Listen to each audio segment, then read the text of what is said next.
What's up, everyone? Welcome to BJJ and Brews. I'm your co-host, Noah John. And today I'm happy to report that we have Paul Rodriguez returning for another episode. So, at least for the people at our gym, hearing Paul talk and sharing his insight is always exciting, as a lot of us view him as a man with few words, or a man of very few words. But he sat down with us again, and we chit-chat about a bunch of different subjects. So it'll get into a lot more Jiu-Jitsu this time, and it's really, really cool. So I want to keep it short. Subscribe, like, share, leave reviews, all that good stuff. You can reach us on social media at BJJ and Brews. You can also email us at BJJ and Brews, which would be Gmail. So BJJandBrews at gmail.com. And now on to the show with Paul Rodriguez, part 2. So Chris, you know who was hitting me up just today was our boy Chihuahua up in New York. And New York or Spain? No, New York. New York? He got kicked out of Spain. Like by the government? By the king? No, he might disagree with my description of this, but basically he went over there to do something, I believe it with music and event management or something, and it just looked like he was partying all the time. And next thing I know, he was doing a Euro trip and in Amsterdam, having a bunch of fun, and then he came back. That was good for him. Yeah. So that was that. But anyway, he had his fun. That's he was asking about doing a like Zoom a conference or a teleconference. He's like, I want to be on the show. Can we do an episode from here? So he wants to be on. Before that, I can Skype with him. We can do that, right? We could figure that out. We'll look into it. He told me. I said I'll look into it, and then him, because he's an entitled rich kid from Colombia, I did say that. He said, "You are a tech guy. You can figure it out." So he gave me the order. Thank you. I was like, all right, Chihuahua. We love you, dude. He also made fun of Jamie because he listened to the episode that Jamie did, and he's like, I'm just going to scrub until I hear my name. And then he heard his name, and then I don't think I want to repeat this because it's just going to make Jamie really angry. But I'll say this. He said his kryptonite is leg locks. He forgot to mention arm bars from Chihuahua. Didn't he snap his arm? Twice. Yeah. And actually, the funny part, because Paul was saying this, so Chihuahua has Jamie in an arm bar, and there's 10 seconds left, and Chihuahua's belly down, and I'm watching this. I think Paul's watching this too, and Jamie's face is like, he's like, I'm not going to tap for 10 seconds, but I just see him grimacing, and he gets hurt, man. He's holding his arm. So then a few weeks go by, and Chihuahua's getting ready to leave. So, Paul, but what did you say to Jamie? You're like, you just go with Chihuahua, get it back, right? Oh yeah. So yeah, Chihuahua's leaving pretty soon. I'm like, Jamie, go get your revenge. Go with Chihuahua again. But I'm training, so the round ends. I look over and Jamie's holding his elbow again. And I was like, Jesus. Like, I felt like it was my fault, but whatever. Jamie was a brown belt. You should just tap, Chihuahua's a blue belt. Like, you can defend yourself, bro. Go with Chihuahua. Get your revenge back on him. And I look over and he's holding his elbow. Come on. We still love you both. But we do like stirring the pot too a little bit. Indeed. So I wonder where is he at Marcelo Garcia's? Yes, he is. He's at Marcelo right now. But yeah, he's been training at Marcelo's, and I have recordings of him talking about, he randomly hitting me up and going with Gianni Grippo, and how like, oh, Grippo, dude, if he gets a hold of you, it's over, bro. But I'm his favorite training partner. He's like, he respects me as a training partner, unlike you, bro. He respects me as a trainer. What does that mean exactly? He said because I give him so much shit, so he acts like he's all offended. He's not, but he acts like that. So he talks shit. Chihuahua talks shit. So that's. But he's at Marcelo's. He was contemplating going to train with the Meow Brothers because they're doing some modern Berimbolo stuff that he wants to. They're Unit? No. Unity or Alliance? I think it's Unity. It's Unity. Yeah, Unity. So yeah, he's a character. So shout out to Chihuahua. You don't have to scrub. Just listen to the very first part of this episode, and you got your shout out, Chihuahua. So Chris, how are you? How was your week?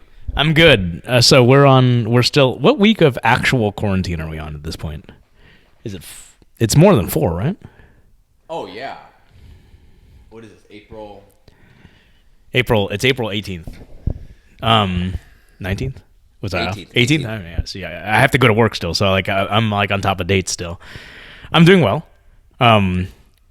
Making sure to maintain my strength per Paul. You know, like find different ways to maintain my mental health. I did buy a heavy bag. And Paul, I don't care what you say, man. It did feel really good to hit that heavy bag. Oh, no. It felt really good. Absolutely. Doing the boss Rutan workout, you know, having him call out defense. I'm sprawling in my garage on the concrete, slipping all over the oils from the oil drippage from my wife's car. It's so fun. It felt good. Are you doing traditional Dutch Muay Thai? Or are you doing Bang Ludwig style or whatever that's called? Well, he's a disciple of Boss. So, I gotcha. So I have to modify a little bit because like I'm hanging my heavy bag in my power rack, so I can't do like round kicks. So I just have to substitute knees for everything. But man, that's my lineage, right? Like we're playing the lineage game, so my lineage is Dutch style kickboxing. So that's what I'm doing. But it's the boss Rutan workout. Like everybody's seen it. Everybody's stolen the audio of it and like playing it on their phones. It's basically he just calls out combinations and you do it and he says defense and you sprawl. I don't know if everyone's doing that shit. But. What? Oh man, the boss workout. It's such a good workout, man. It's like, yeah, people aren't curling with laundry detergent bottles either. You know, maybe I should consider doing Jamie's circuits. No, don't do that. Why not? You know, like he's quarantining in fitness. You know, like get the Rocky soundtrack going. Yeah. Oh, that's right. Yeah. See, I'm not like I'm almost 40 now, so I'm not doing flies with bands like rubber bands. Yeah, rubber bands and shit. I think they're literally rubber bands too. He was using. I think like it came off like a stalk of broccoli. But yeah, that's what I've been doing. So I kind of took what Paul said to heart about doing goofy little arm bars on pillows. I mean, I do have a legitimate heavy bag, and you know what? It is very dissatisfying. I don't know. I just like so. Yeah, no.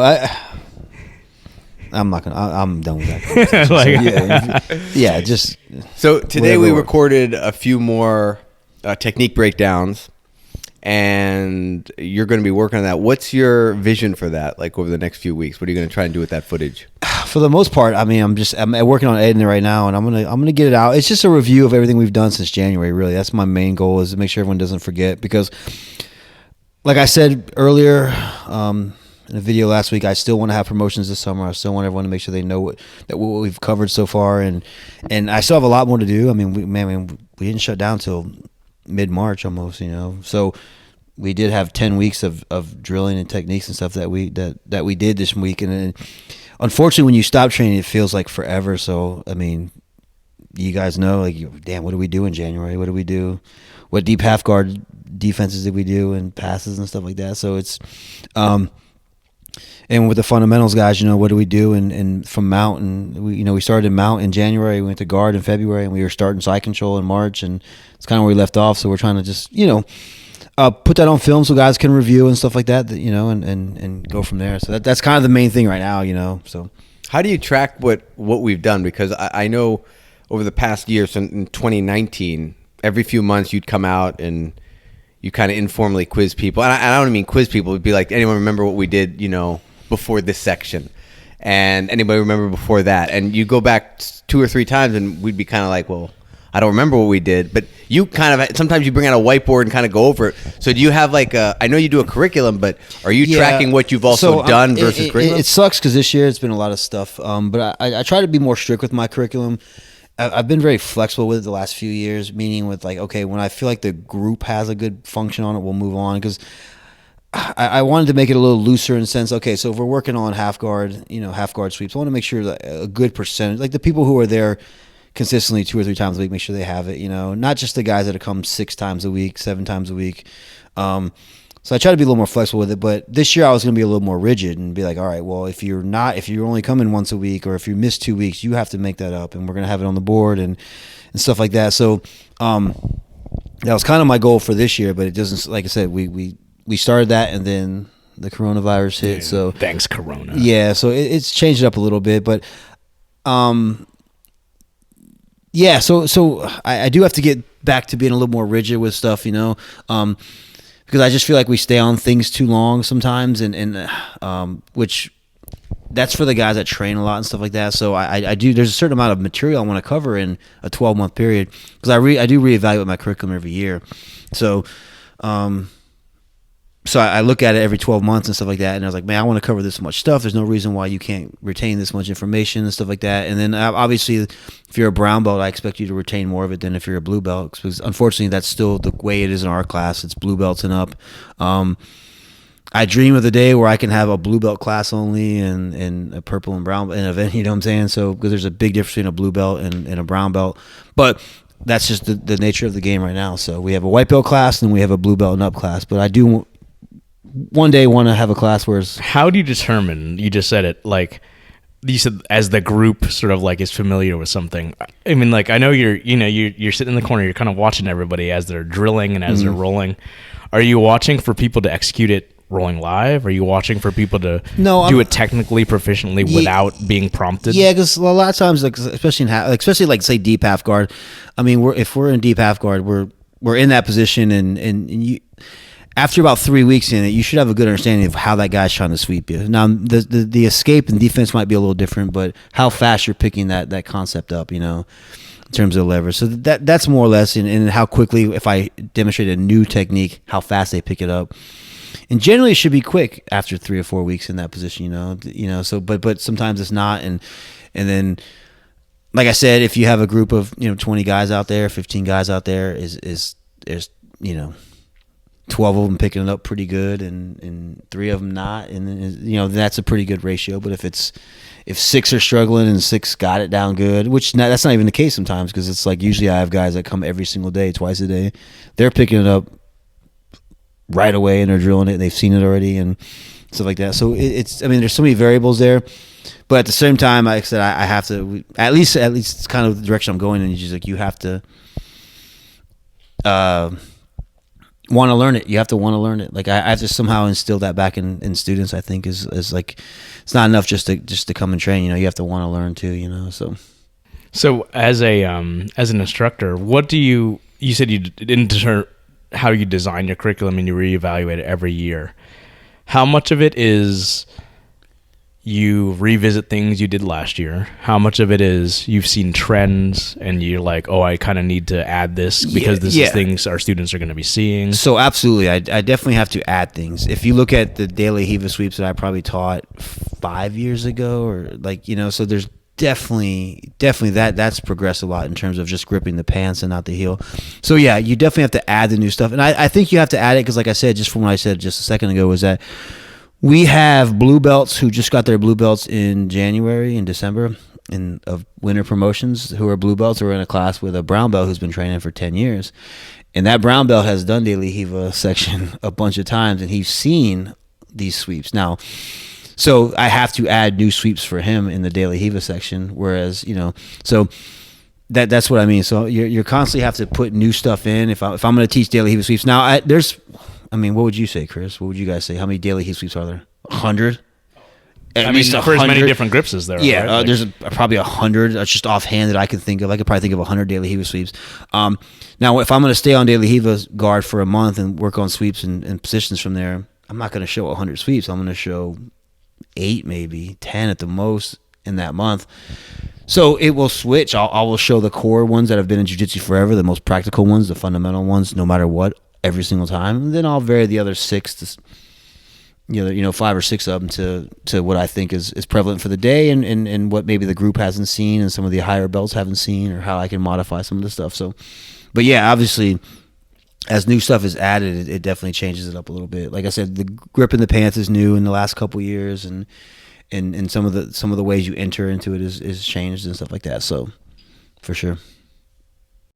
When you're teaching, I noticed, and I don't know if this was just coincidence or if this was intentional on your part, but I felt like starting in January of this year, it seemed to be that you were teaching more of a system regarding a position as opposed to teaching just a set of techniques. So like we focus on deep half and actually I remember this even more vividly when you talked about De La Riva maintenance at the end of last year, where you were teaching not just the techniques out of the position, but also the basic concepts and the system of, if you're going to do this, they're going to counter with that, and this is kind of how we go through the flow. Yeah, and ideally as an instructor, you'd always want to do that. You'd always want to do that, teaching in systems and teaching progression, but you don't have that luxury in a paid system as this, because the problem is we don't have mandatory practices here. If I had a mandatory practice where it's like, you be here, I'll kick you off the team, then I would know where everyone's at. I'd know what we've done.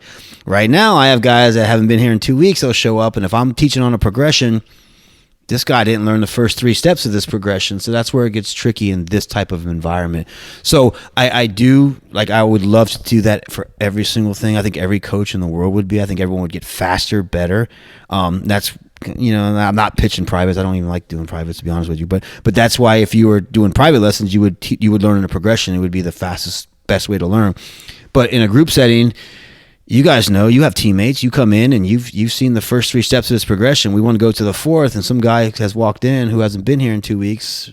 He doesn't even know what the hell we're doing this week. He hasn't even seen the first 2. So that's where it gets tricky. And that's why sometimes schools delve in and instructors delve back into like, okay, we have to do techniques. And that's why when I just said I want to do, at least this year, be a little more rigid. It's like, hey, be here, have some pride in being here. I get life, I get that. If you're not here, I trust in the people here in the community here to get people caught up in some of those things. Like, all right, we're working we started in De La Riva and the opponent pushed our leg down and went to here, and now we have to go to this, and then he did this, now we have to go to this, and that's where we're at. And I trust people to get it, but at the same time, I get it though. Like they said, they're paying for a service, and we have to get them caught up as instructors and stuff like that. But it's tricky when you have a whole class waiting on some people who can't be here. It's not they don't want to be here. Everyone wants to train jiu-jitsu. They love it. They just, life gets them, job gets them, kids get them, family gets them. So that's where I would love to teach in progression for everything in life, but that's just not the fun. That's not the luxury we have. Is that what schools consider a competition class at other schools? I think so. Like if you had a competition team. But I don't even know if they have that luxury, because still life would get in the way. But like I said, if you had a team where you could kick somebody off or not showing up, everyone would be there. And if they weren't there, then they didn't care to be there. Then you would know exactly where everyone's at. So that's the difference between like athletics in terms of other sports, in terms of like high school sports and collegiate sports, and obviously pro sports. They're getting paid to be there. So, but as opposed to you guys paying to be here and stuff like that, That's an interesting thing that you just mentioned, is like the idea of like every student is different, right? What is your in terms of like, there's certain jiu-jitsu nerds, I'm a little bit of that, right? Like I whatever work on class, like I'm gonna do my own due diligence and like seek outside the gym as well to find things to learn and things that I can just really delve deep into every subject, right? Like is that your hope for every student, like to try to drill on their own and that sort of thing too? Or like what is... Well, yeah, I think that would be ideal if there was a combination of, we want to train hard, which I think everyone wants to kind of go hard. I think that's why they're here. They want to relieve stress. They want to train hard. That's I think a big thing. People like, you don't let people choke you out or try to choke you out if you don't like that terms of physicality. So I think the training hard part is kind of easy. I think the having fun part is kind of easy because everybody wants to have fun. We kind of find this fun. Everyone that's here kind of finds it fun. Even on a rough night, you still kind of enjoyed yourself. And then, but the learning part is where it gets where it can fade a little bit. Where it's like those other 2 things are more important to most people. Right, like the learning part is the getting in shape and the having fun, like the relieving stress and the having fun. The learning part isn't necessarily the most important part to people. Now those other 2 things will be enhanced if you do the third. That's what I think people need to understand. I think that's what instructors need to do a little bit better job of letting people know. But if you learn more, you're going to be better, and you're going to, you're going to get better technique. That's one thing I've noticed about you is like they're not calling people out, but like there are certain instructors who, if you look at a YouTube technique, like that's like frowned upon. Like how dare you go and learn outside of what I'm trying to teach right now? Right.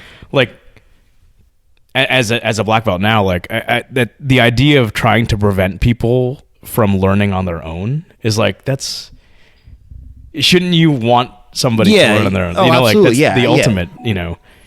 Because there's so many different sources of information, and to think that the only thing that I'm teaching is the true one source. And I would hope that instructors who don't want people doing that is just because of information overload, and they're just not going to learn anything. So hopefully that's the reason why, and not just because of it's an arrogance or anything like that, which it probably is for a lot of the coaches. But no, like you should definitely. I don't have any problem. Like, in fact, I ask you guys for instructional videos sometimes when I want to learn new stuff. I don't ever get around to watching them, but I paid for it. but no, like you like I said, as a teacher, I want to learn. Like, I want to learn new stuff, and I also want to learn how other people are teaching stuff. You know, like I said, Right. I've had this conversation a million times with people. It's like usually when I'm studying other instructors or techniques, it's not necessarily anything new. I want to know how a teacher's teaching the Kimura from the closed guard. You know, I want to know a detail or a step that or something, or I want to learn some different ways of doing a fundamental and stuff like that. So that's kind of where I'm at now in my training. Like, before, I wouldn't say that was always the case, but yeah, no. Hopefully that you should always be seeking outside information. But there is this thing, if you try to learn too much and you're not learning anything. Yeah, I'm sure most of you guys have 50 videos on Instagram saved on your phone of all these cool videos, and you don't know any of them. Where, like, and on top of what your coach is teaching. But if you only had 3 of them saved, you'd probably have mastered all 3 of them by now instead of 50 of them. So that's, as in coach, that's definitely there. I've had that problem. I've had that problem with a lot of things. In this day and age, information overload is a real thing. Like, especially almost every industry. Like, look at the fitness industry, strength and conditioning industry. Like, you could find anything to refute anything, by the end of it, you're just like, well, I should just, so you got to be careful there with jiu-jitsu and stuff like that. So hopefully if a coach is like, hey, I always tell beginners, just don't do, just, you're already learning enough. You're not even retaining what you're learning. So that's why I think with beginners, you have to be very careful in that, but it's not because I don't want them to learn some secret technique. It's just like, you're going to learn a little bit of this, a little bit of that. You're not going to know anything at the end. You're not going to have mastered any of it. So that's I think that's more my fear. But I would never tell anyone not to, though, for sure. Not seek out training with anybody or learning different things. In fact, that's the other reason why I look at videos, is try to learn different ways. I teach things that I don't do. Like, I teach people stuff. I'm like, in fact, the way we did the armbar today in technique, I don't do the armbar that way. But I teach it that way because beginners find it easier for them to learn it that way. It's the highest percentage way of learning, It's a little bit easier way to learn. Like, yeah. So, but and later on, I'll show them the way I do it and stuff like that. But I show them a different way than I do it, where I don't, like, a lot of coaches won't do that. This is how I do it and stuff like that. But I think it's, you have to be able to teach things different ways for different people, different structures. So that's interesting. Who, because I've always basically sort of known you as a coach, right? Like, even back when you were a purple belt, like, you were sort of like, you were heading the MMA team over there, right? And like, who have over the course of all of your different instructors and all the people who've belted you up, like, have been like the bigger influences in you, to you rather? Because I feel as though, like, you and Dean have always been like you guys are peers and have, like, you guys were like kicking each other in the head and stuff, like, were you guys like sort of like learning and drilling with each other, and then like over time, like, you've passed that on, and like, seeking for Marcio and that sort of thing, like, so, like, in terms of, like, you talking about teaching philosophy and teaching, like that sort of thing, like, because so I would say this, like, because I'm close, I'm not the first generation, but I'm pretty close to it here in America. No, I don't know if there was too much. I would actual say, instruction to you, right? There was no. I learned technique. I don't know if there was too much philosophy, like teaching philosophy, teaching strategy, like that. I've learned from studying other coaches in other sports. Really? Like, how they... Is that because you feel... Maybe it was because they're older sports? Absolutely, because we were so new. Like, when I started, it was just like, man, you fucking train hard every day, and you go to your fucking store, and you can't walk. And it was a macho attitude. It was a fucking, that's not saying that's bad and stuff like that. It's, but no, I'm talking about, it was clearly, like, and if, like, look at MMA, for, like, it's the obvious example is that as money came into that sport, the training methods got way smarter. When there was no money in the sport, there was smarter but better. Better for sure. Yes. Like, dude, like if you looked at the way people trained in 1998, 1999, 2000, they would get thrown in the gauntlet before their fights. They would spar every day. They would go hard. It was just kind of like, we're going to beat you up to make you tough. And like, you know, and that's because like we didn't know anything about peaking and mesocycles and microcycles and different phases of training and tapering and stuff like that. That came in later on as athletes started making more money, and then smarter coaches said, hey, you know, maybe you guys shouldn't train like this. You know, like, you know, football players don't go out and run in the brick walls all week. In fact, they don't even scrimmage and wear pads all week for their NFL games. You know, like they don't have people hit them in the bats with in the knees with baseball bats. They actually just, you know, they actually run drills and practice. You know, so if you look at the way guys sparred 20 years ago in MMA, and you look at the way they do now. I mean, now they spar 8 to 10 rounds a week max, you know, like, whereas that wasn't even considered training years ago. So I think it's probably the same with just the whole mentality of the jiu-jitsu, martial art, MMA. So that's for sure, you know. Well, one thing I'm kind of curious about, go ahead. Sorry, go ahead. No, I was just gonna say, but as a coach, so I didn't learn that from any coach in this industry. I learned it from, you know, as smarter strength coaches and smarter coaches came from other industries to help athletes in this industry. I learned, like, a good example is Martin Rooney. He was but he was like, he trained a lot of the guys. He was at Henzo's school. He trained Frank Yeager. This guy is like, he was the first guy to really open my eyes and like in terms of training combat athletes and stuff. And he was like holy shit, that makes so much sense, you know, like with stuff like that. And he wasn't necessarily, like, he trained a little bit, but he wasn't necessarily a jiu-jitsu guy that implemented these strategies and stuff. And then you start looking at how other coaches teach their, I don't know, athletes, players, how they teach them to learn and stuff like that. Then it, you know, so it's definitely changed now. Like, a lot of the great jiu-jitsu coaches now know how to do it. So maybe that wasn't necessarily the case. Like, I'm not faulting anybody for that. Like I said, it's just the way it was, you know. We just, you know. So I was kind of curious, and this is for lack of experience on the Muay Thai side, but I've heard, and it makes perfect sense, that one of the cool things about grappling is that you can go out and go pretty hard in sparring when we roll, and the likelihood of injury is low. Like, you can come back and do that again, you know? Yes. Whereas if you were to spar hard in Muay Thai, MMA. there's going to be, or MMA, there's going to be bumps. Especially MMA. Yeah, I mean, you can't do that. Like, I could go hard all week. Now, I'd feel beat up at the end of the week, but I'd still be walking. Yeah, you wouldn't be hurt. You know? I'm just kind of curious, how do you manage that from, as a Muay Thai athlete, as an MMA athlete? How do you manage getting better in competitive situations at that intensity when you can't do it that much? Yeah, so I mean, you have to do it, especially when it involves striking. You have to do it with, like, it has to be quick, it has to be up tempo, it has to be, you know. Bobby Robert used to use this phrase all the time, but our Muay Thai coach was like, quick pace, but the contact is light. You know, you have to be moving full speed, but you're not sitting down on your punches and stuff like that. So, and that's a skill too. And that is a skill. That's a skill. And that brings me to my next point: is you have to have, and this is true with grappling too. Like, you can get hurt. Like, you're more likely to get hurt going with the white belt than you are with the purple belt. It's just not like, it's just, there's no way around that. You know, so you have to have good training partners, and that's why, like, I understand when people get more advanced, especially when they careers are right on, why they're very selective who they spar with. You know, it's not because they're, you know, they just don't want to get hurt. You know, so you know, you have to have good training partners. But if you train with the right people, in grappling, you can train every single day. Fairly high pace, and not get hurt and not be too sore. And if you monitor your rounds, you can walk out there and you can feel good and you can improve, and fairly every day.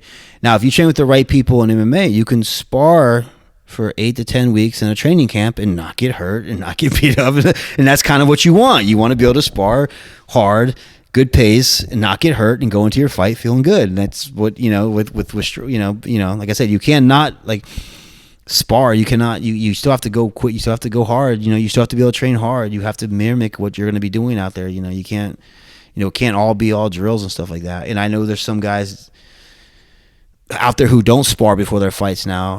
Who there's a few guys that don't spar before their fights, or at least it's rumored they don't.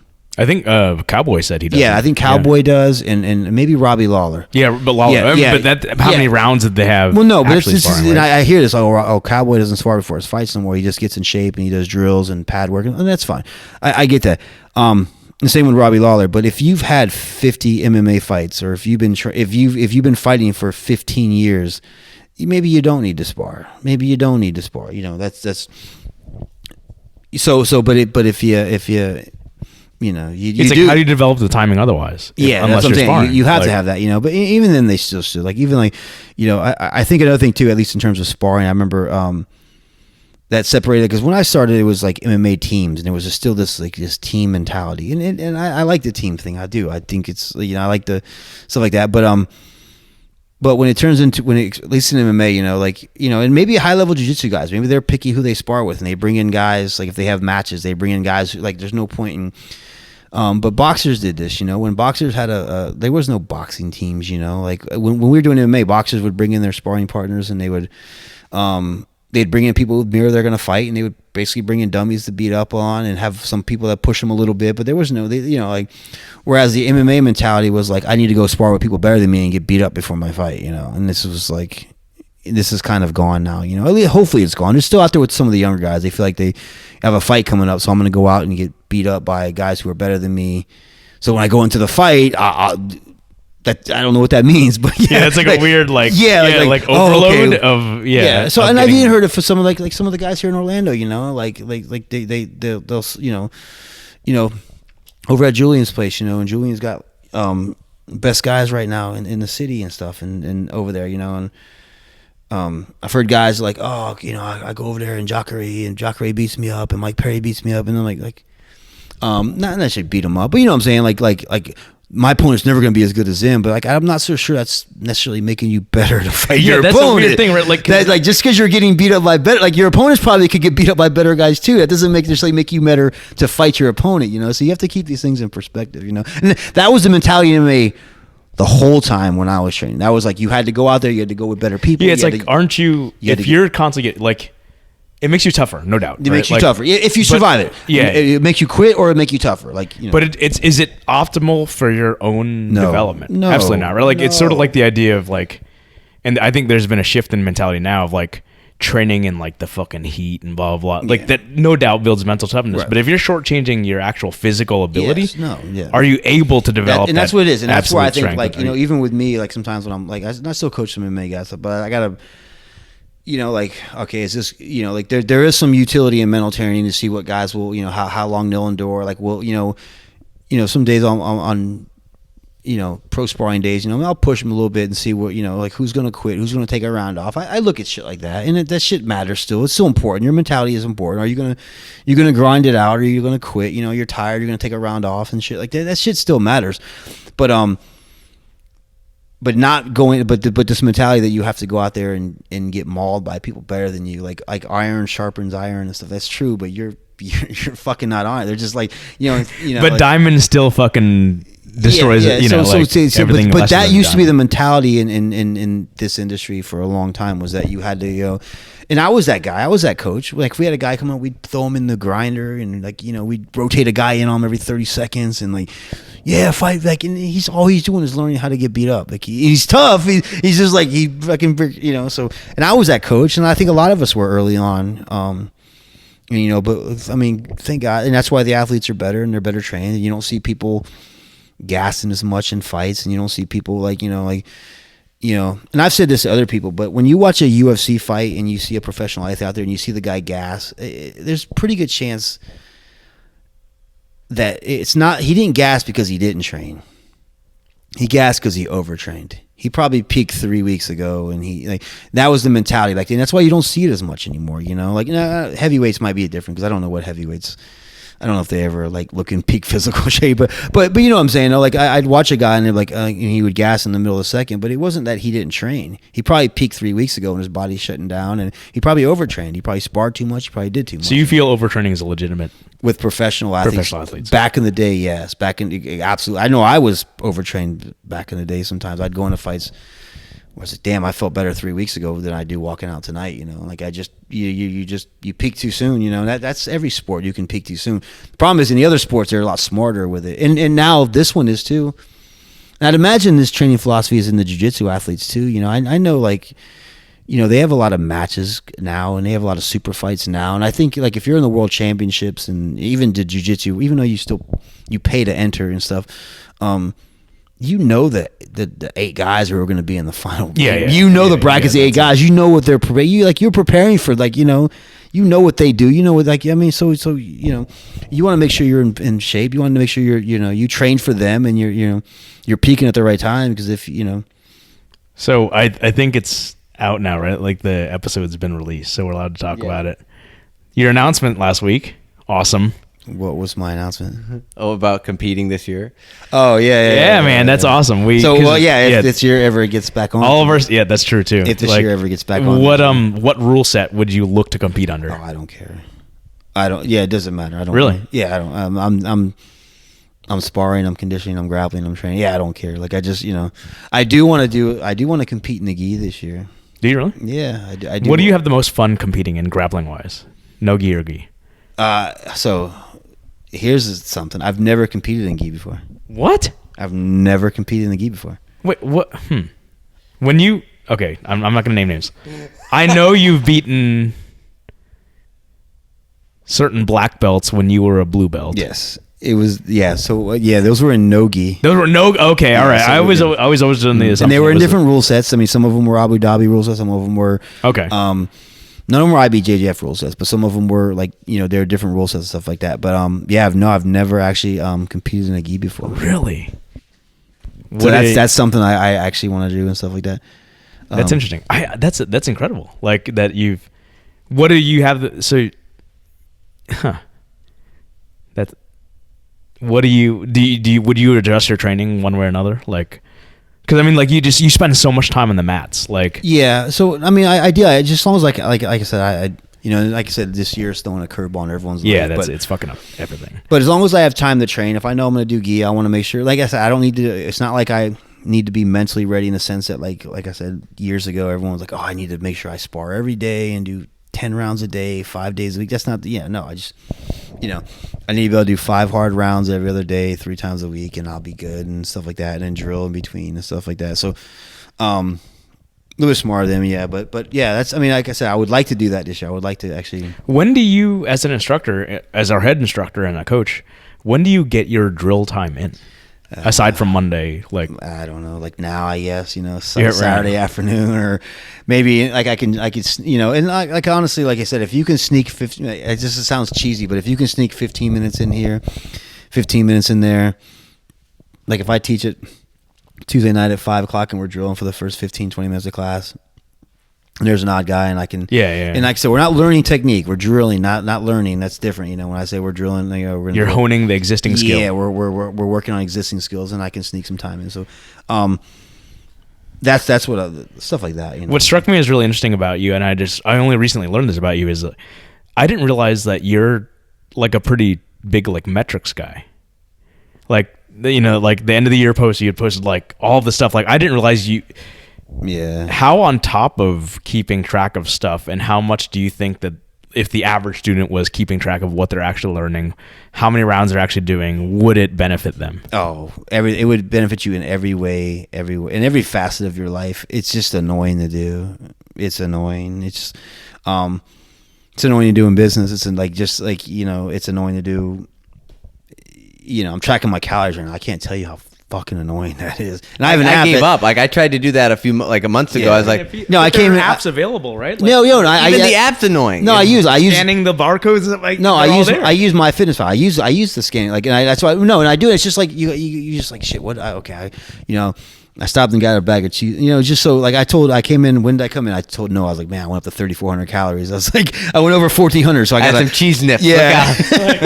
so just but you can't. What is it? Peter Drucker says you can only manage what you measure.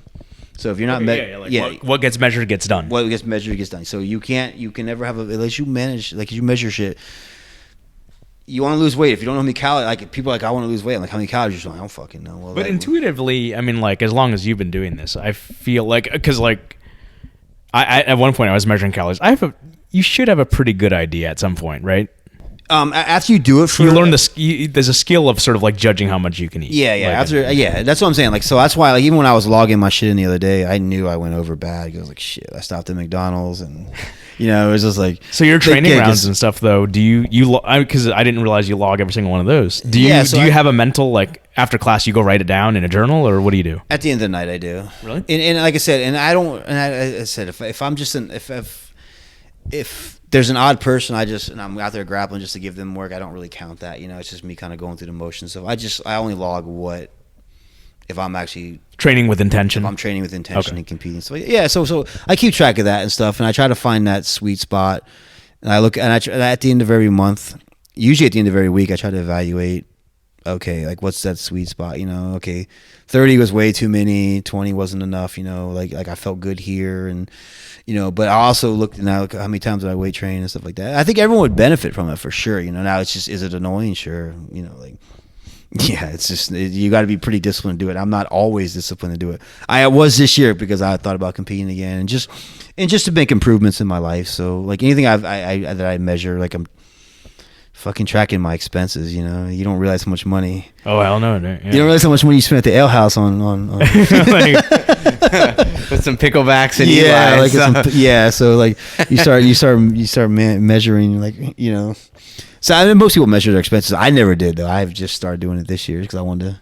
So you said that you're counting your rounds, and you said, okay, I did 30, that felt too much. Like, is it just intuitive based in terms of what you think is optimal, or are you operating that number off something external that you've read or you've studied? No, I think it's different for everybody. I think it's other factors too. You know, like how much, like so like, you know, like some people, we all have different jobs too. We all have different things in our lives. So my job, I would say, is kind of physical. It's not as physical as some of you guys is. So like what I mean is like I'm on the floor all day sometimes, and I'm teaching, I'm doing techniques. So I am getting, you know, even when I'm teaching Muay Thai, I'm drilling. I always drill with the students. So I'm burning a lot of calories.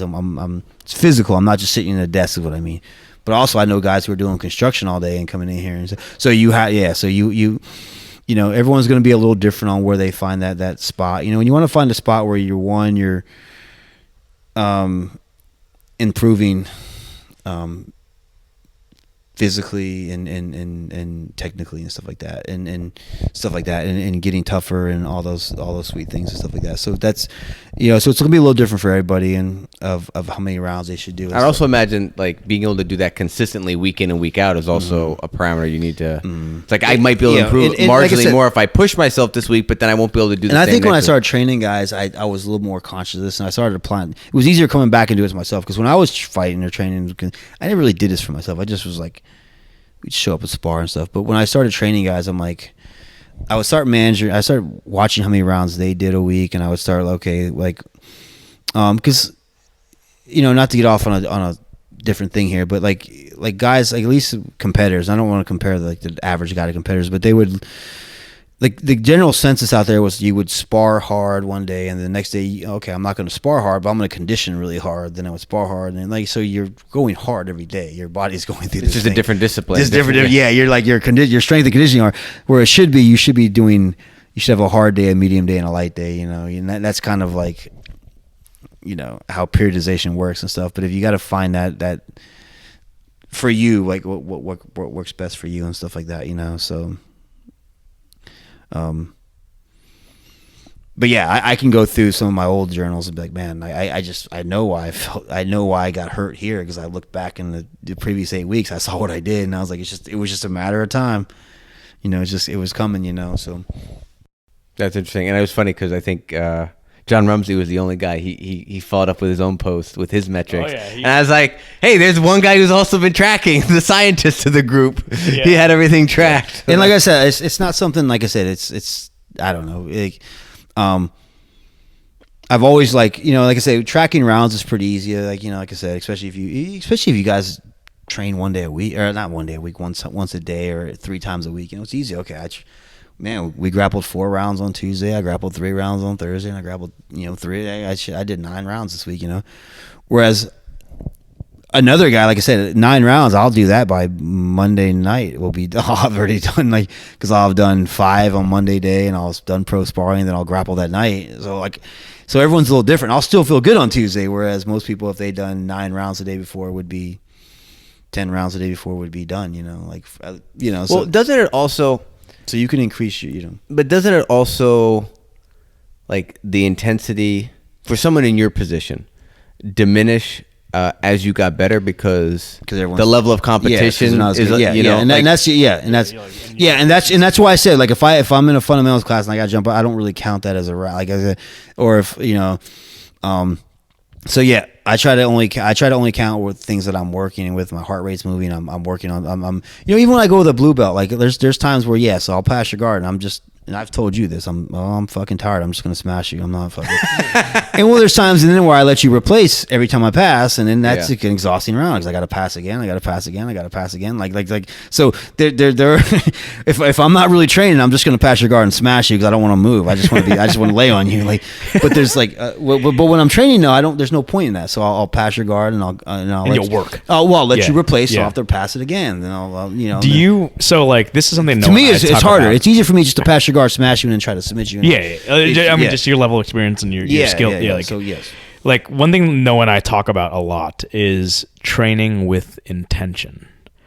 How, as an instructor, like I think it's funny, like just our conversations that people have now heard it. I don't think the average student thinks as much about their own development as they should. And it goes to the learning part of it, Like I said, it goes like the more people are more important, or more. The first 2 things I said earlier are more important.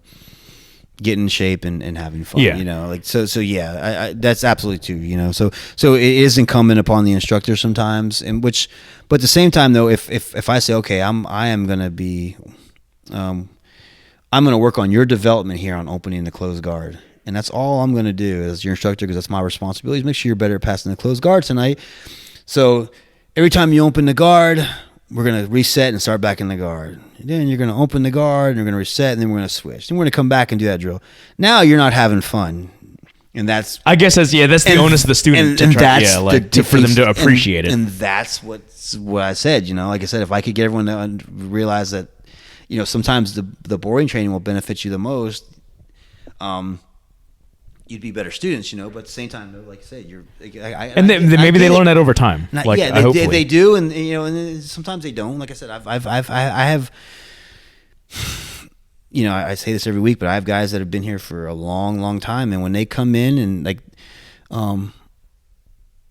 if they get their 2 hours a week here, man, they want to roll. Yeah. I don't want to drill side controls. I don't want to even go live in a certain aspect of the game. I just want to train. Like you guys get to come every day. You guys I don't get that luxury. I only get to come twice a week. So I want to just grapple. So that's why, so that's where, like I said, it comes back to that. We're really, like I said, so as an instructor, you have to do it sometimes. But if you do it all the time, you will have students who.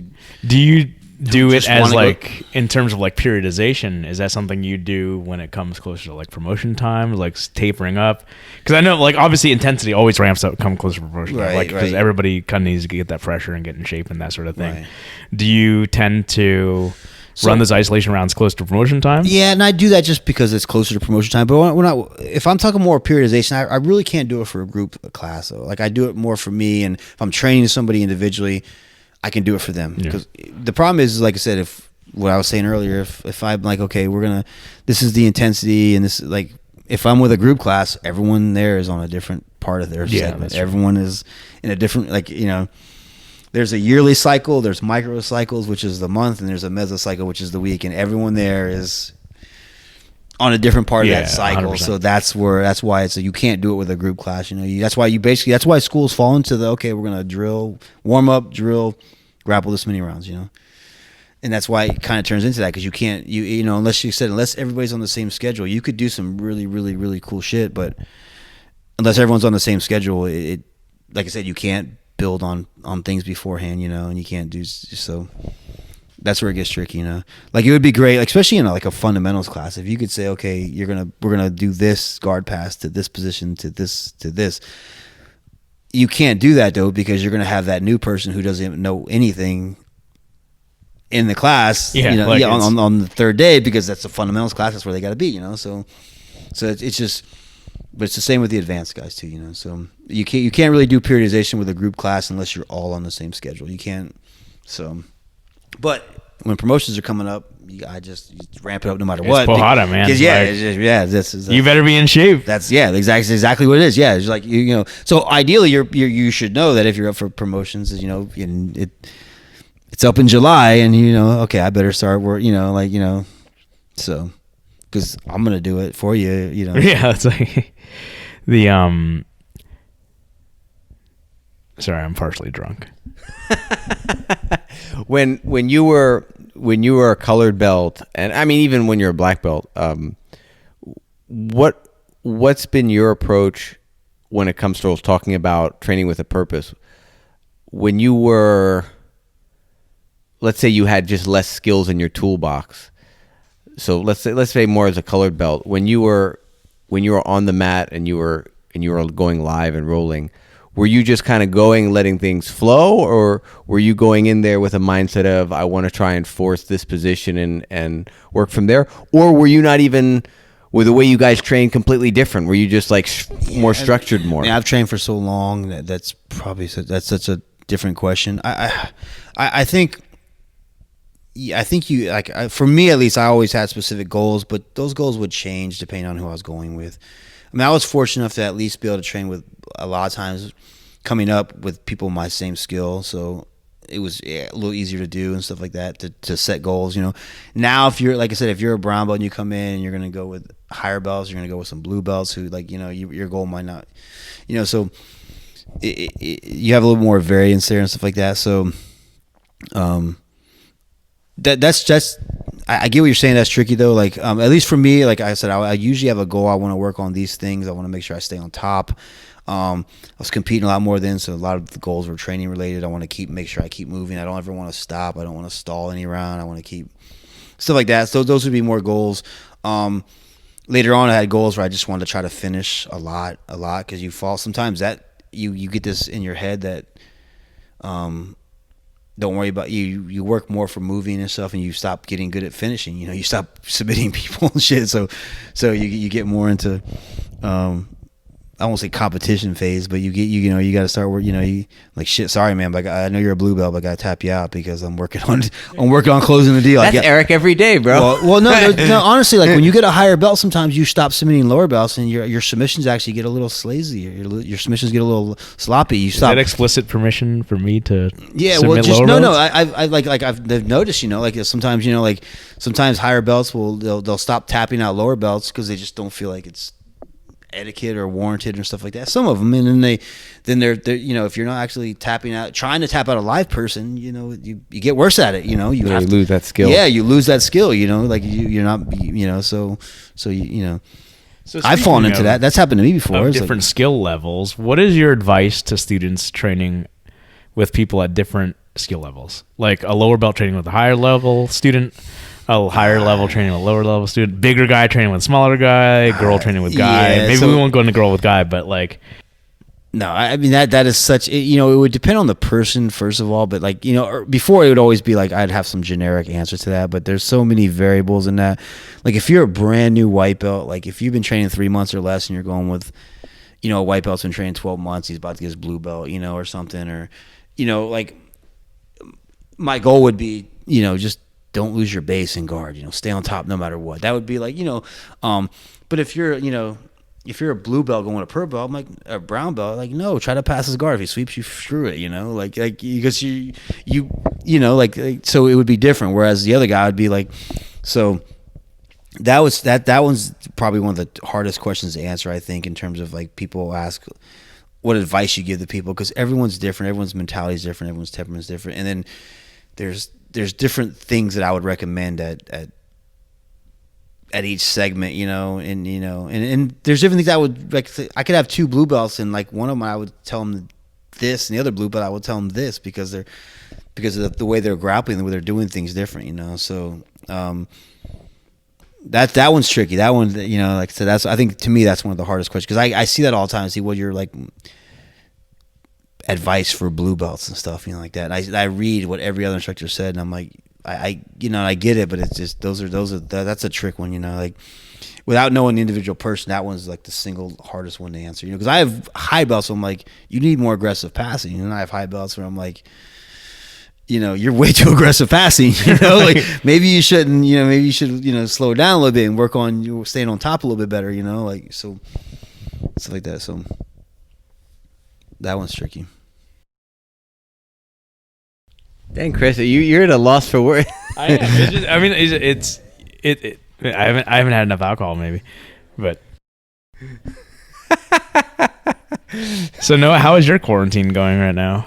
My quarantine has been fine. I'm blessed in the fact that my day-to-day routine hasn't been too much affected by the whole thing, because I've been working from home. That's my vocation, involves working from home. So in that respect, I've been able to continue doing my work.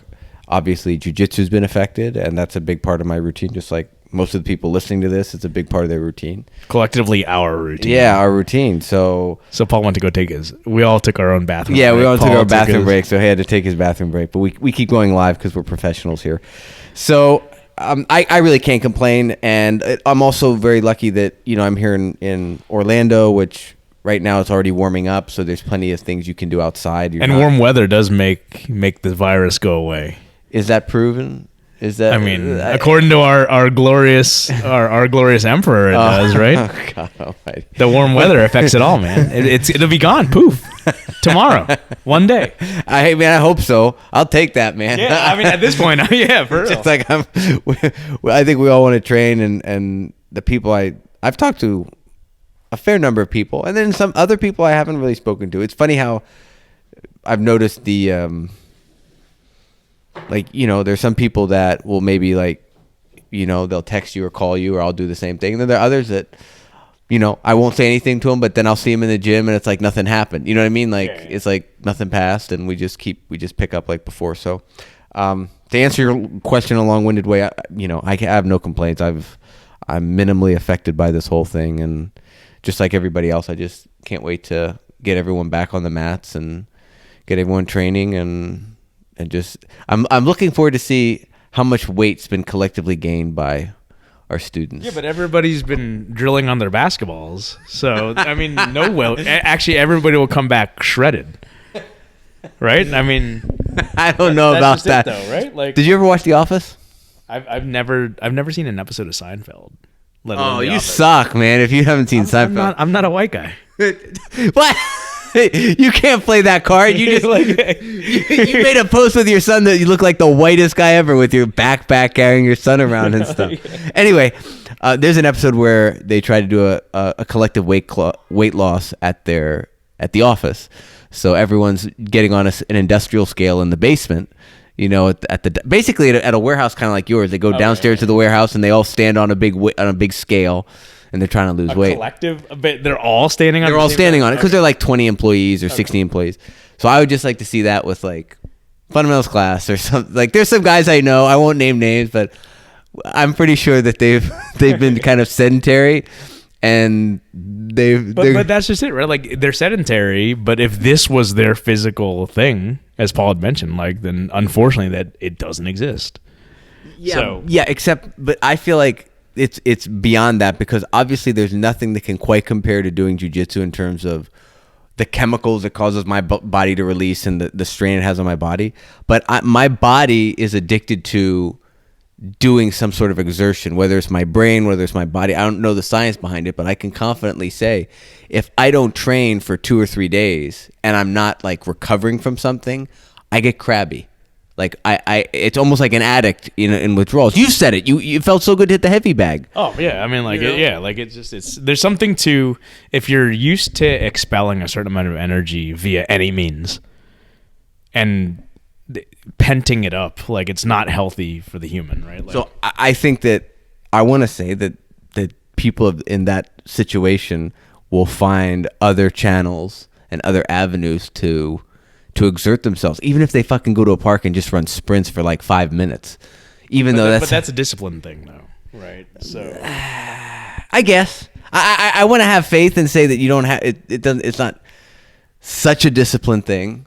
I'm pretty sure Paul would probably say like, yeah, some people are lazy, and But some people, so that's the thing, Most right? people are Like lazy. I've learned, yeah, most people, but like that's the thing I've learned over time, and I've been weightlifting now since I was 15 years old in high school, and like just the idea of there are very few people, and they would just be doing it already, who would be doing something without the quote like accountability partner, right? Like there's so many, and whether that's. And that's the draw of CrossFit, right? Like there's the whole community that wants to see that person, do well. And we're good at it here at our gym of like, like wanting people to be in the mats and seeing that the benefits, are bequeathed onto them. Some people need that. And unfortunately right now we can't do the gym thing. And if they don't have that accountability partner by other means, they're not going to do it. Right? I mean, like that's just. I mean, I think the thing about jiu-jitsu is you also have the threat of defending yourself. Like you're going to be embarrassed, or you're going to get choked out, or you're physically going to be more uncomfortable if you get mounted. So it's like, I think that's a great motivator to get someone to react and do something, because there's an actual like. Well, I was talking about just training. Oh no, absolutely, absolutely. Like, literally just being here, right? Like, No, I know, but I mean, I think beyond just having other people around to motivate you to train, just the actual practice of jiu-jitsu, the actual act of it involves not pain dying. and suffering going along with failure. Sure. Like if you fail, a lot of times it involves like, well, now I'm in a more uncomfortable situation, or like I said, there's a big ego component. It's like when you get tapped, and it happened to me as a white belt. It's like when you tap out, there's like a little bit of like, I can't believe that just happened to me. Like I would have died in the jungle. You know what I mean? And there's some pride. It's delusion. It's whatever. It's like, oh no, I'm an able-bodied person. Like I can use my athleticism, and that's what being stiff was. That's what being a spaz was. Like I was a spaz like everybody else at the beginning, But I mean, but is that what kept them coming to the gym? Or is it the social pressure of people, like that? I mean, it's different for everybody. To broadly paint that is hard to say, but like, you just said like, some people gain a little weight here and there, like I'm a little guilty of that too, but like, if you're, I've always felt like if you were going to do something in the first place, you would be doing it anyway, like it's just the idea of like taking like a multivitamin. It's like the extra credit kid, and I use this with my wife all the time. It's like she's like, well, I did extra credit. I'm like, yeah, but you were already doing your homework without being told to, right? Like the person who is generally asking for extra credit is a person who doesn't need it, right? Yeah, so I agree with that. I don't agree with that. I would not have agreed with that before I went to college, but talking to all my college professors, they confirmed what you just said, which is the people that ask for extra credit in their class are the people that already have like 95 averages out of 100. They want to make it like a 96, right? Like, whereas the people that actually could benefit from it, they say they'll do it and then they never do the extra and just credit. like the people who take like a multivitamin, there are people who are probably eating healthy anyway, right? Like they recognize there might be some cracks in their diet, right? Like the people who are eating like shit are not taking a multivitamin to supplement their diet. So speaking of that, Paul, what kind of like supplements do you take if you take? What's your opinion on them? Maybe being a vegetarian as well. I think they're all mostly horse shit. Yeah, and but you said you took 5 pills the other day. Like you're yeah. like, Well, I take like because like I especially when I'm drinking a lot of water, which I am now because I'm cutting my calories. I take a lot of zinc and potassium. I take vitamin minerals that I probably don't get in my diet because I don't eat meat. So I take a lot of that. Vitamin C and vitamin E will always help. I'm taking that now because of the whole Corona thing and stuff like that. But I don't really.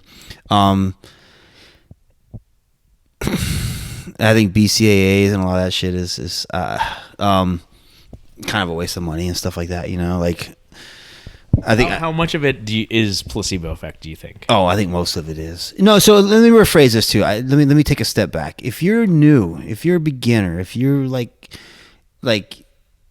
you, some of it'll help you, but I think that but like if you've been training for 20 years and you're a little bit more advanced athlete, the only thing that will benefit you is probably steroids. Like in my opinion, stuff like that. So it's like the testosterone boosters and the BCAAs and what's some of the other ones that people use? Glutamine, like. Oh yeah. Yeah. So creatine's proven though. Creatine, but creatine's only proven for beginners. This is what I'm saying. Like creatine will help you. Like if you take an NFL athlete and put him on creatine, nothing's gonna happen. Really? Nothing's gonna happen. Like it's just like he's. I haven't like, read Examine that well. Yeah. So Examine.com. Yeah. Well, I have a membership to PubMed, so I've like, and like I said, and I been doing studies for a long time and stuff like that. And honestly, like, and there are studies out there with like fish oil, and there's studies out there with BCAAs. Like 2 of the 5. Like what's the other one? What's the joint one? The Cartilage one. Glucosamine. So glucosamine. There's 5 excellent studies on glucosamine. 2 of them show it works. 3 of them shows it doesn't. Fuck, do you spend the $40 a month? Fuck. Hell no, you don't. Well, like if 2 of them, maybe you're in that one that where it helps the 2%. Like I'm talking about good. There's hundreds of studies on glucosamine, but there's 5 really, really, really good studies on it. Like double blind placebo. Like you know what I'm saying. So do you spend like? Are you in that hit or miss? You know, like that's where I'm thinking now. If you can afford it, maybe, but I don't. Like that's what I'm saying. Like, right. But the same with creatine. Creatine has shown like they will take 20 people and they'll put them on creatine for 10 weeks, and the 10 that were on it will bench a little bit more. They'll sprint a little bit faster. Absolutely it works. Now that does not do anything for people who are advanced trainees. Doesn't this prove the idea that there's a vast range in terms of like I guess the spectrum of the human body and how it operates and how it reacts to these different substances is all over the map? Because I think when you say I have 5 very well run scientific studies, and the reason why I know, because glucosamine is like anything for joints. Like if you've trained jiu-jitsu for 25 years, you will want to know what will make your joints. Oh, absolutely. Yeah, not even 25 years. You train it for 5 years, you'll be like, man, like you want to know, like you train for 5 weeks. You're like, things are getting you weight achy, train. Yeah, you want to know if this thing's gonna make your elbows and knees, and especially your knees, feel better and stuff. Or just in general, like if you sit at the desk, like, but so I've studied that one, but yeah, it's just, most of them out there prove that, yeah, there's a wide range of stuff, and the ones that do show that there's a definitive like benefit to taking it are usually done with people who, haven't trained very long. Like that. Oh, okay. That's what I mean. Like if you give a beginner to creatine, he will get faster. He will get stronger. He will like. If you give a creatine to a power lifter who's been training for it, that's just he's not gonna do anything to him. He's just like, so he's not gonna get any stronger. He's already like so it benefits like, but that immediately begs the question: is it just because they're beginners? It's just like the early learning curve, right?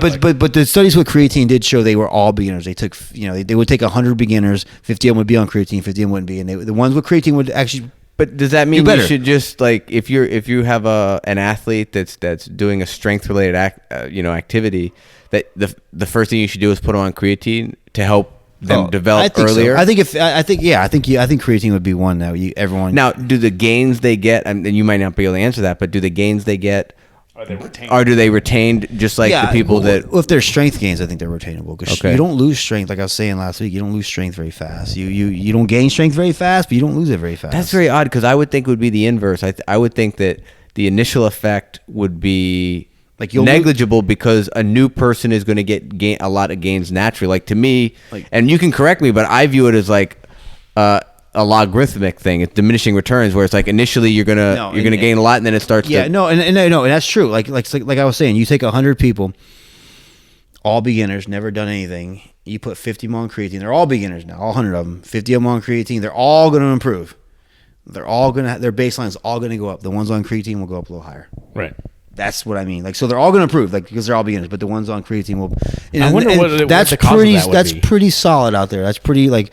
Now you take someone that's been training 5 to 10 years and put them on creatine, you won't see any improvement. I do believe in placebos. You can give someone a pill and tell them it's fucking Anavar, or you can tell them it's this is like it could be a fucking Fred Flintstone gummy, and you can tell them it's fucking whatever, and if they think it like it will make them train harder, it will make them work harder. Like they feel like they feel like they won't get, so they'll train a little harder. The placebo effect is very, very real, so. So that's an interesting thing. Like, yet the supplement industry is a multi-billion-dollar. Yes, absolutely, and they're very good at marketing and stuff. And like I said, I get like, and like I said, there's like supplements for performance or supplements for health. Like I just don't eat enough zinc. 'Cause I don't eat steaks and shit. So like I supplement. What about iron? Or you can get that from You can get that from leafy green vegetables. Yeah. So I like, see the salad you're making. No, and like I said, I supplement with more stuff like zinc and potassium just because I don't get enough of it in my diet. But I don't really think like, and it does help me in my performance if I don't cramp, I guess, But yeah, well, that I know. Like when I go hiking, like I'll take some of those supplements because I want to make sure I don't cramp when hiking. So on those, that definitely magnesium, potassium, all that stuff's really, yeah. So I take more minerals and I take a few vitamins, but I don't really take supplements per se. Like I haven't taken BCAAs since, I don't know, since 2009 or something. Like, what's your opinion on high doses of vitamin D? Because I know there's some fitness guys that are all about like, that's the new one, man. Yeah, like that's so- the new I think if you get outside enough, you're okay. Like so. That I mean. because it's like what's recommended by the FDA or whatever is on the pack. They're like, no, you need to go like 4,000, 5,000. Well, vitamin D is a fast soluble vitamin anyway, right? So if you're getting enough of it, what is the point of megadosing it? Now we're talking in territory. I just know this is what people have been talking about. I got it, but I mean, it's just like isn't that the whole? Yeah, I mean, like I said, and if I don't know. Like these are the same guys that are like, you need to take a blood test like every 3 months. You're gonna every piss 4 most months. of it out. So if the bottle is $4 from Walmart, then it's probably not burning a hole in your wallet. Then you're probably okay. But I know some people that will buy supplements. They'll buy glucosamine. I mean, they'll buy glucosamine. They'll buy BCAAs. They'll buy glutamine. They'll go to vitamin shop. A cocktail of Yeah, stuff, right? And that's the thing because they heard post workout it'll improve this. And that's the thing is like unless you're a professional athlete, right? Like where you're having to metrics that and like micro percentages of improvement matter that much. Like I can see that, but like, but even then, though, like they really don't though. Like I'm telling you, like yeah, like the best I could see that, the $1 but million like even athletes then, in the world aren't slamming BCAAs when they're done with their practice after. Yeah, and that's the funny part is like you hear, and I think with other avenues of like podcasts and that sort of thing, and you hear what other professional athletes actually eat, and where it is like it's really not like there's not these machines that are like only super regimented. Some of them are, but most of them they don't seem to be that way at all. Like which. If they're performing at that level, eating, you hear Michael Phelps is eating like fucking cheeseburgers and shit. Like, one wouldn't think that that's the optimal diet for an Olympian. Well, yeah, there are exceptions to rules, but yeah. But like I said, like I think a good indication is what the majority of them are doing or aren't doing at certain levels. Like I've never like. The cryotherapy thing, I've never done it, so I'm not going to knock it. But I just know that there's no studies that they say it does anything for recovery, and then I know that those cryotherapy machines aren't in NFL and NBA locker rooms. Like they still use ice. Like they're just like it's just. So now if you have a sponsorship and is letting you cryotherapy, do it if it makes you feel better. I don't know, like if it's like but if you're dropping $40 every time you go to one and you're doing it a few times a week, maybe maybe a bag of ice will help you a little better, or like, so maybe an ice bath will help you a little better, so, or a frozen steak over the eye. Yeah, frozen. Yeah. I mean, so there's budget, like, your budget, if you're not wasting your money and stuff like that, but in terms of supplements that I take, it's really just a few minerals. I mean, I've seen these luxury. I call them luxury because they seem to be catering to a luxury. They seem to be honestly to my alma mater, Rollins College, to people that are hungover, but they have these IV cocktails where you go. It's an IV bar where you go and you lie down, and for 45 minutes they put you on a drip that's got a mixture of everything in it, and it's a lot. Just hydrating properly is fixing the problem, right? Like, yeah, I was just like, I know a lot of the strength coaches out there, like, or just like training coaches in general, like the best thing you can do, like the best something you can take is sleep, and the second best is just eat a little better, So how many hours of sleep do you get a night?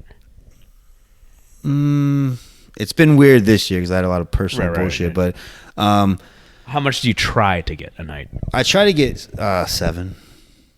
Is there a clear difference between 7 versus 5 for you? Like, do you not metrics 7, that? not 7 to 5, but 7 to like 3. I mean, like, oh, absolutely, yes. You notice a difference in. Mm-hmm. Yeah, so I try to get, like I said, I try to sleep about 7.5 hours. If I sleep more than 8, I notice a difference. If I sleep more than 9, I'm tired all day. So if I sleep too much, I feel like crap the next day.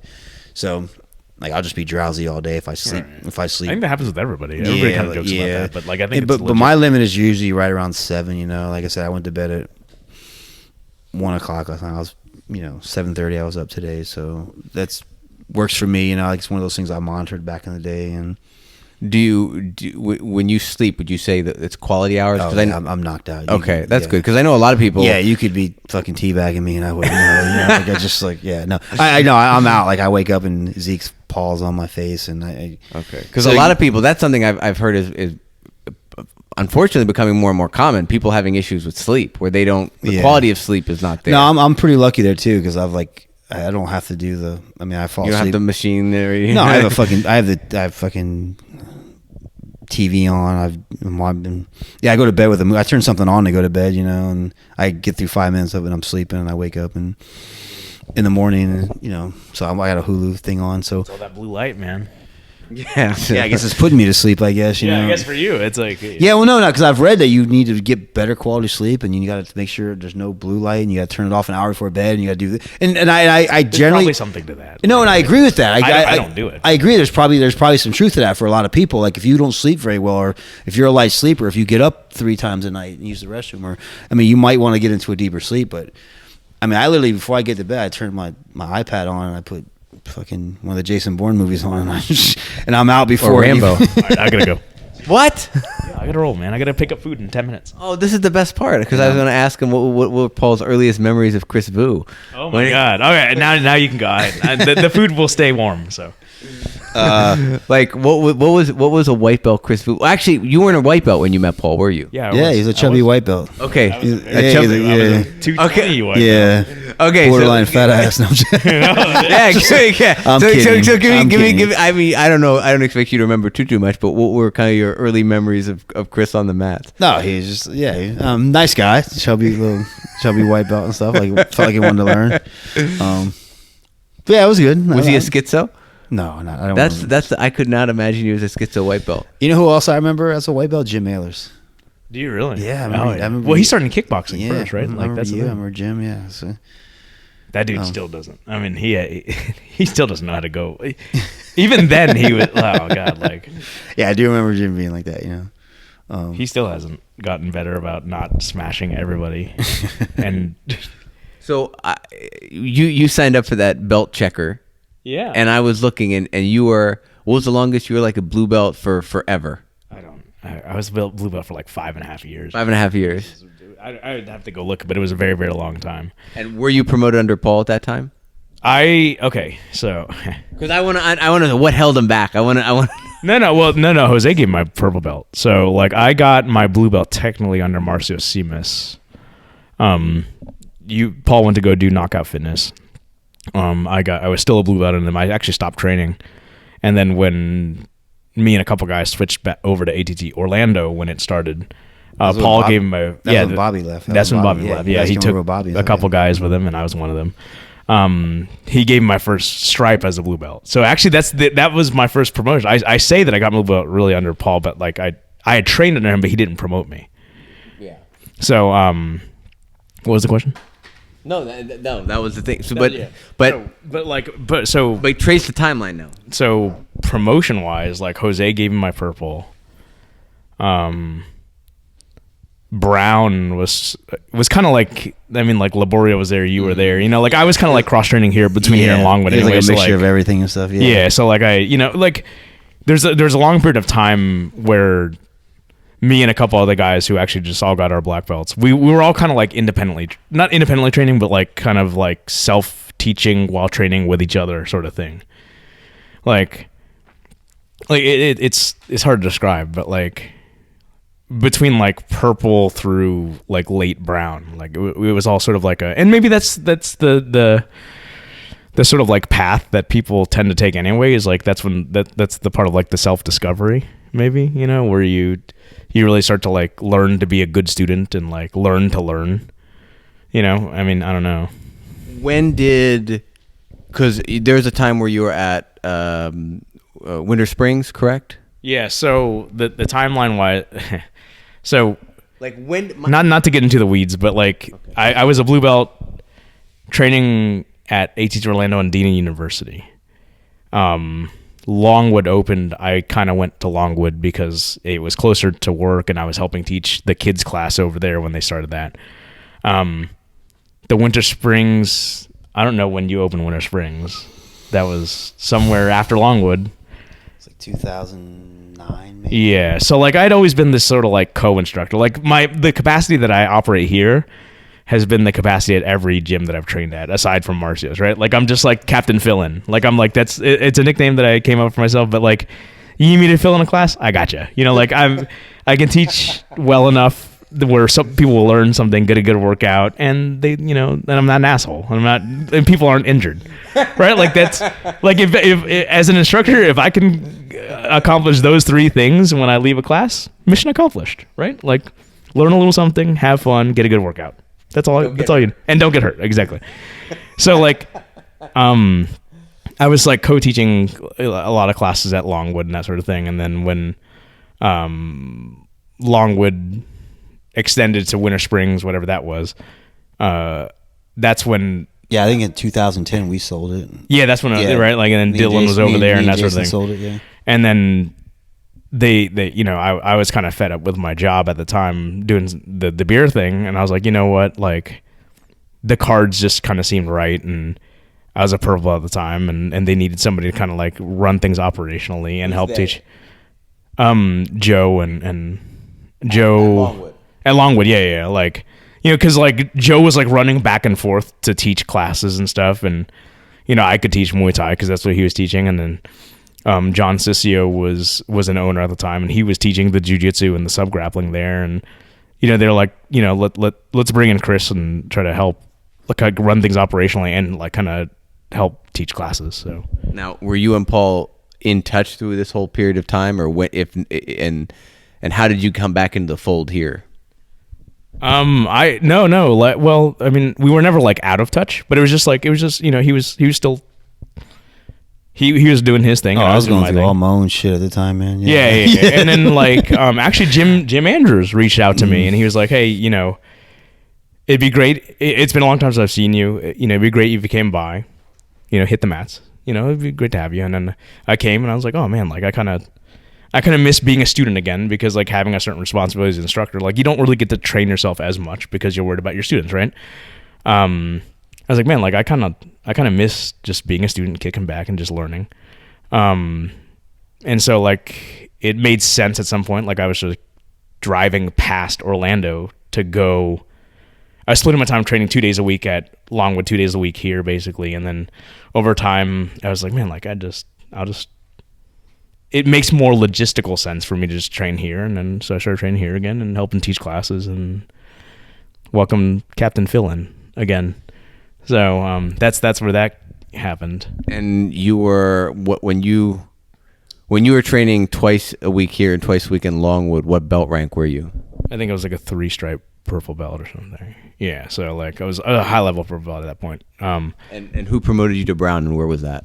That was it was at Longwood, but like I made sure to bring Paul over. We were all there. Me, Liborio, and Jose. Yeah, like all three of them were there. Yeah. So I've got like the holy trinity of like. Yeah. I've got the ultimate brown belt promotion.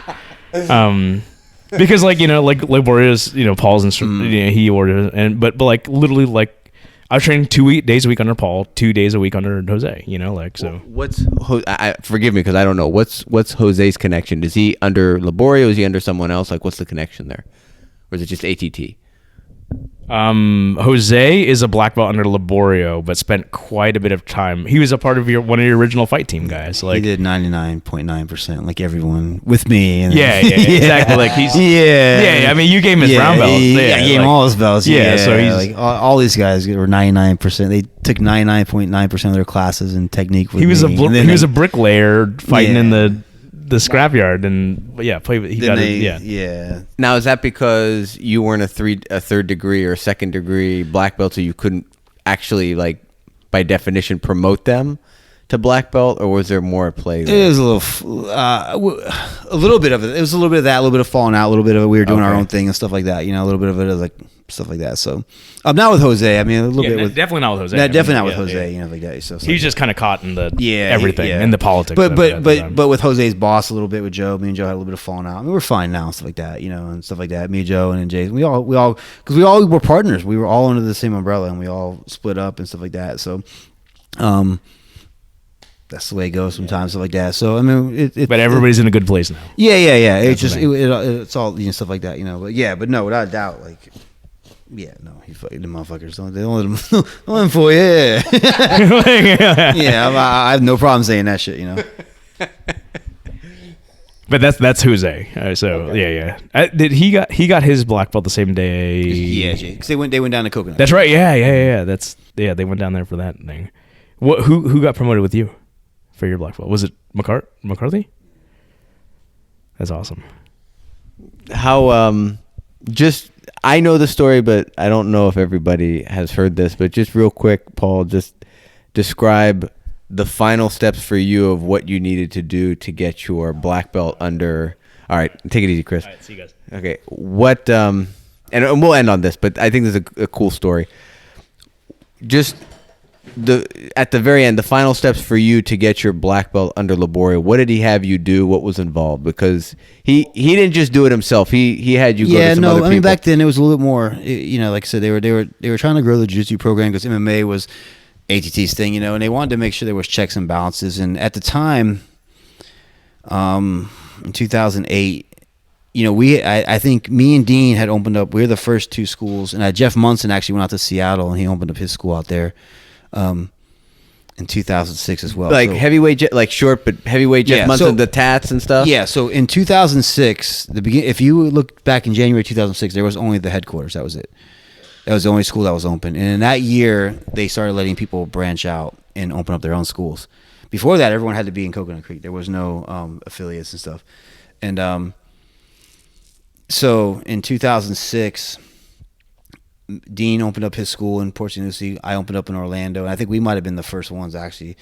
And we had permission to, because I was bringing a lot of guys from where I used to train and stuff like that. And we had a lot of fighters: Luigi, Fioravante, Ben Thomas, Seth Petrozelli. A lot of us were. And you had their blessing, is what you're saying. Yeah, I had their blessing. In fact, they kept getting on me when I was going to open up. But we were spending a lot of time down. That's when I was staying down at Coconut Creek a lot and stuff like that. So, but they were known for MMA and stuff like that. But because schools were branching out now all the affiliates were popping up, and they weren't like franchises in the sense, and they weren't like licensees. Like, you had to have been a fighter and you had to have been on the team to be able to open up one of these schools.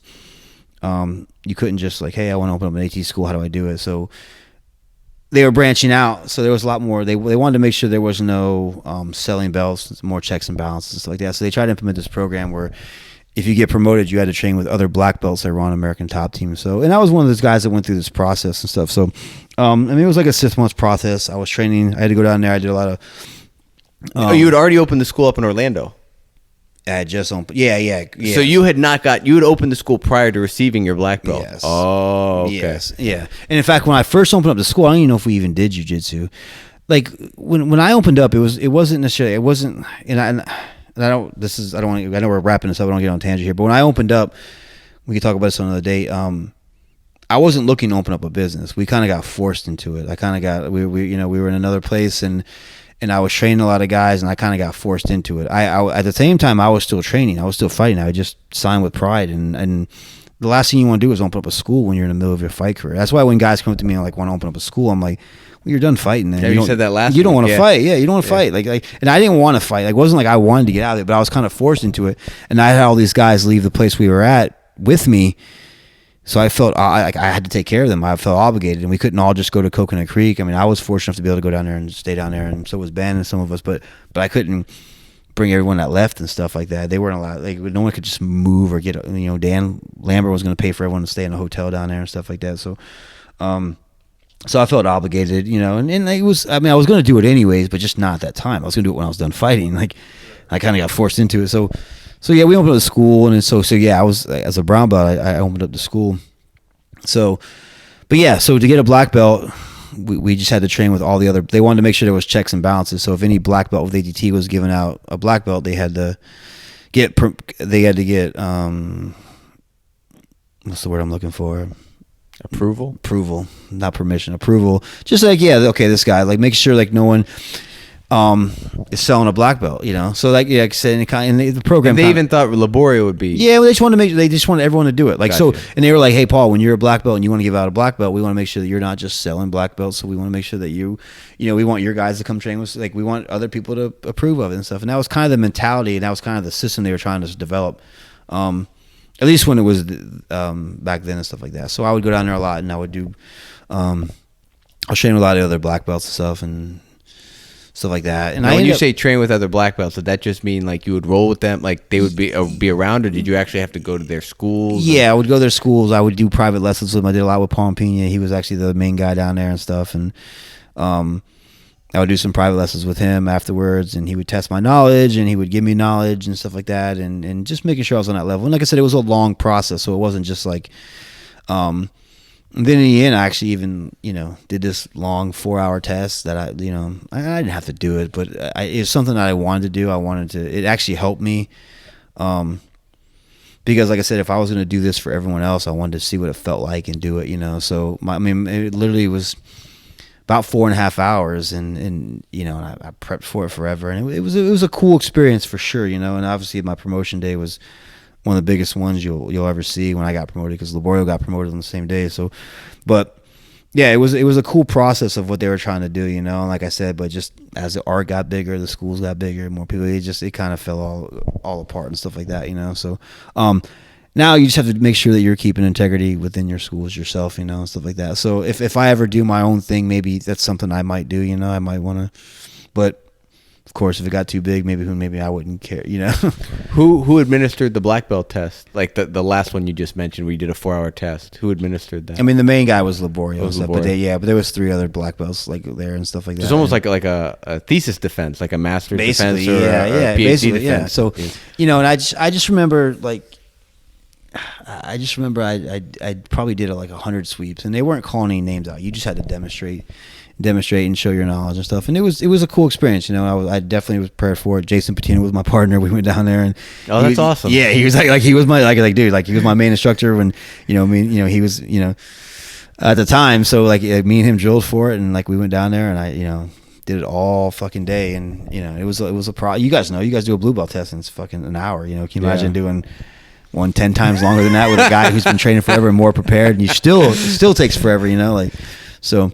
But it was a cool experience, opened my eyes to a lot of things. But the best thing about it was that it actually made me better, you know. And the reason why I wanted to do it, because I was a teacher and I wanted to get better. I wanted to make sure that I knew what I was supposed to know, you know. Like you guys know, you'll run the black belts who are awesome grapplers.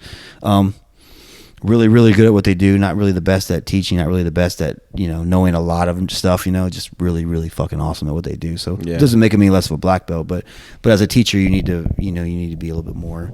You need to be a teacher. You know. So what were the experiences like? And this is the only other question I have is, what were the experiences like with those other black belts that you had to go visit and train with, and what was that experience like? Were they primarily testing you? Did you learn unique things from them? Yeah, so I took different things from each one of them. I learned some things that they like to do and stuff like that. And they were all like pretty helpful and pretty supportive and stuff like that. It wasn't which I thought was cool. You know, it wasn't, you know, like there's times, like I said, the only one I grappled with Liborio a few times, and that was, like I said, I was a brown belt, and I was in shape back then. I was a little bit lighter because I was in shape, but man, he killed me, and I would come in to my private lesson at night, and I would come in the drill with some of these guys, and I would be down because I'm like, man, I'm not ready to be a black belt because Liborio killed me, and they're, you know, and they would reassure me, don't worry about it, man, he fucking kills everybody and shit. So they, you know, stuff like that, you know, but yeah, it was no, but I learned different things from each one, and I learned some cool drills, and like I said, as an instructor, as someone who just opened a school, shit was so valuable.